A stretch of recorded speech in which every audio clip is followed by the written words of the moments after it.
Hi అండి. అది చిన్న పిల్లకండి. ఇదిగోండి ఇవి చిన్న పిల్లలకి బుడ్డి పిల్లలకి ఈరోజు వెళ్ళి తీసుకొచ్చానండి. ఇదేమో విక్కీకి, ఇది కూడా విక్కీకేనండి ట్యాబ్లెట్. ఎందుకంటే తల మీద చాలా గాయమైంది కదా. ఇవైతే నియోమిక్ యాంటీబయాటిక్ అనమాట, అందరికీ తెలిసినవే. ఇంకా వాటిని స్ప్రే ఇచ్చారండి. స్ప్రే ఏమో ఇదిగో కలిపి ఈ పౌడర్లో ఈ వాటర్ కలిపేసి 1 ml ఆ బుడ్డీస్కి రెండింటికి 1 ml వేయమన్నారు.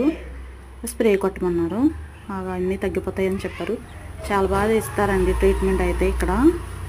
ఆయన ఏది ఇచ్చినా చాలా బాగా పనిచేస్తాయి అన్నమాట. ట్యాబ్లెట్స్ అయినా సిరప్ అయినా ఏదైనా కూడా చాలా బాగా పనిచేస్తుంది. ఇంకా అవి కలిపి వేసి 1 ml కింద వేసి మిగిలింది అయితే ఫ్రిడ్జ్లో పెట్టమని చెప్పారు. ఇప్పుడే వెళ్ళి తీసుకొచ్చానండి. వాటికి వేయాలి ఇప్పుడు పిల్లలకి. ఫుడ్ అయితే పెట్టాను, వాటికి పెడిగ్రీ పెట్టాను, తినేసాయి. ఇది వేయాలి ఇప్పుడు.